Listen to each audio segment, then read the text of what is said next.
So, you've all heard of Caernarfon and Conwy, haven't you?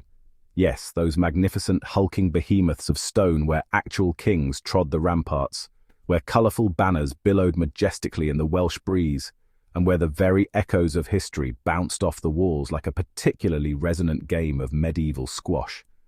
They're the A-listers, the headliners, the castles that get all the glossy brochure space and the hushed, reverent tones from historians. They are, in short, the castles that actually worked as intended, more or less. But what about the other castles? The ones where frankly absolutely none of that happened? The ones where the grand plans went so spectacularly sideways they ended up in a different county? Where plucky, or perhaps just stubborn rebels clung on by their fingernails and sheer bloody-mindedness? And where, sometimes, the only thing truly defending the crumbling walls was a torrential downpour and a spectacular run of monumentally bad luck? These are the unsung heroes, or perhaps anti-heroes, of Welsh fortification, the architectural equivalents of a participation trophy. Welcome, then, to Wales's lesser-known castles. Prepare yourselves for a sarcastic and frankly long overdue pilgrimage through centuries of misplaced ambition, questionable engineering, and the kind of strategic thinking that makes you wonder if they were drawing up battle plans or just playing a very elaborate game of Pictionary after too much mead. We're diving headfirst into a world of stone, surrounded by sheep, and often a truly breathtaking amount of human stupidity. Let's begin, shall we? Because honestly, these stories are too good, or too tragic, to leave buried under a pile of rubble and indifference. Ah, Castell Meurig. It sounds rather grand, doesn't it? Like a place where heroic deeds were done, where legends were forged in the crucible of battle. Well, spoiler alert, not so much. This wasn't so much a bastion of Welsh resilience as it was a medieval timeshare, constantly being flipped by ambitious and frankly rather fickle local lords. Imagine a game of hot potato, but with more treachery and significantly worse plumbing. It's less Game of Thrones and more game of who forgot to lock the back door this week. Between 1209 and 1277, this pile of stones in Languedoc changed hands more often than a dodgy £50 note. 1 minute, Lord Rhys Grigg is redecorating. The next, here comes Lywelyn the Great.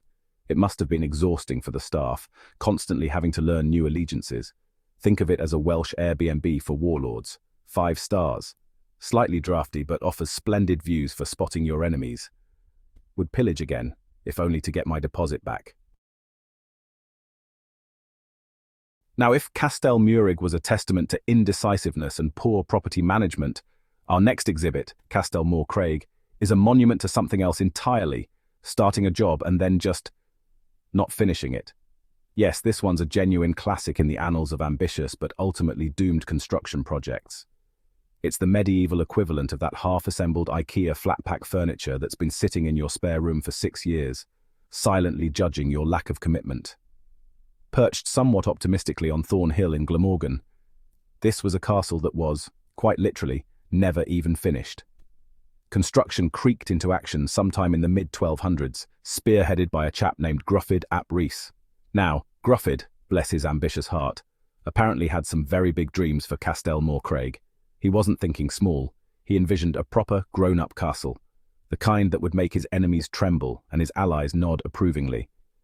He was aiming for the big leagues of fortification, a statement in stone that would declare his power and prestige to the rolling hills of Glamorgan.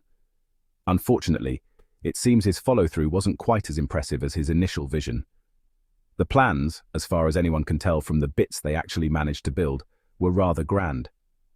It was supposed to have not 1, not 2, but 4 commanding towers, presumably offering panoramic views of, well, whatever they were hoping to defend or intimidate. And of course, no self-respecting medieval lord would build a castle without a keep, the central stronghold, the last bastion, the place where you'd make your heroic final stand, or more likely, hide until your reinforcements arrived with snacks. So, a keep was definitely on the blueprint. But here's the kicker, the punchline to this centuries-old construction joke. Nobody ever moved in. That's right.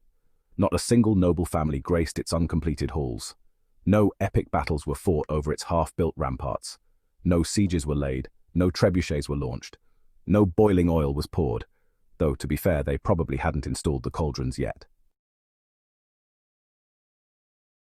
Castell Bere, the Alamo of Wales, if the Alamo had more sheep. All right, Castellwy Bere deserves a slow, slightly sarcastic clap. Built in 1221 by Llywelyn the Great, a man who left his mark on Wales. This wasn't just a castle, it was a statement.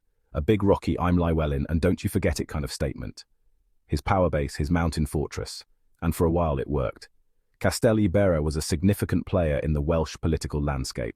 Remote, defensible, with commanding views, a proper stronghold. Fast forward to 1277.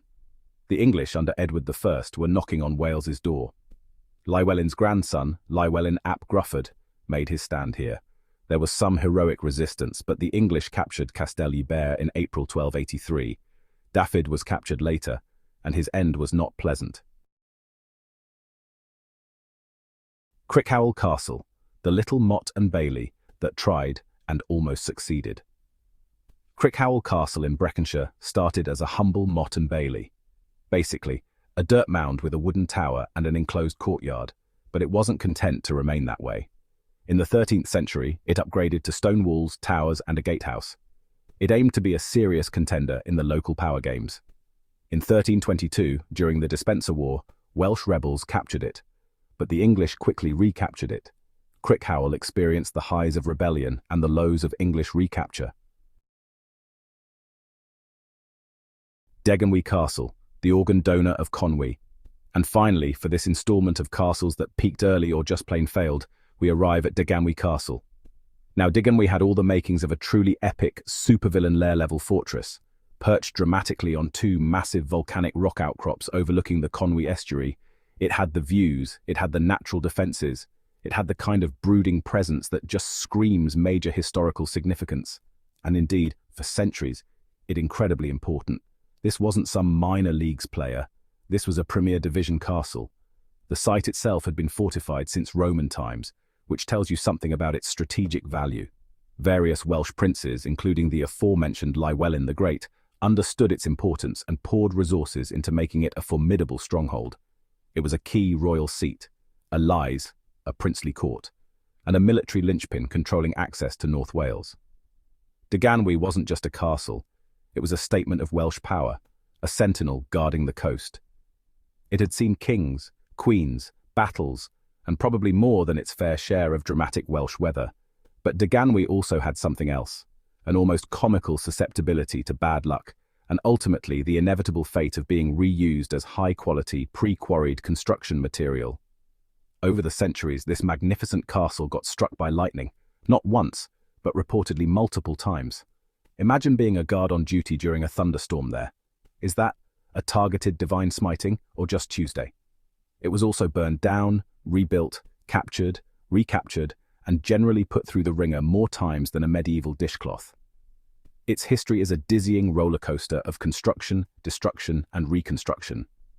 Henry III of England even had a go at beefing it up in the mid-13th century, sinking a fortune into it, only for Llywelyn ap Gruffydd to come along and destroy it in 1263 to prevent it from falling back into English hands.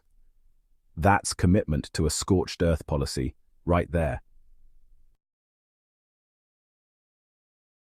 And that, ladies and gentlemen, is just the tip of the iceberg, or perhaps more accurately, the first few crumbling stones of a very large, very dilapidated wall. We've barely scratched the surface of Wales's extensive collection of castles that didn't quite make the history books' front pages. We've seen ambition outstrip ability, strategic blunders galore, and fortresses that changed hands more often than gossip at a medieval market. It's a veritable feast of failures, a smorgasbord of stuff-ups. But don't you worry your historically inclined little heads, because there's plenty more where that came from. We've got abandoned ruins that make these look positively well-maintained, melted dreams of aspiring warlords who clearly skipped Siege Defense 101, and noble families who, frankly, couldn't hold a strategically vital castle if it came with an instruction manual, a lifetime warranty, and a very patient garrison. The sheer variety of ways to mess up building or keeping a castle in medieval Wales is, it turns out, truly astounding. So, steel yourselves, because in part 2 of our sarcastic sojourn, we'll be diving even deeper into the delightful despair of Welsh castellated catastrophes. Get ready for tales involving actual lightning bolts, deciding the fate of battles, yes really, Norman barons with more arrogance than sense, and at least one castle that was reputedly held together by little more than local gossip, stubborn goats, and an unhealthy amount of wishful thinking. Stay tuned and remember, history doesn't always happen in the big, shiny, well-preserved stone fortresses. Sometimes it hides in the glorious, ignominious ruins nobody bothers to look at too closely. Until now.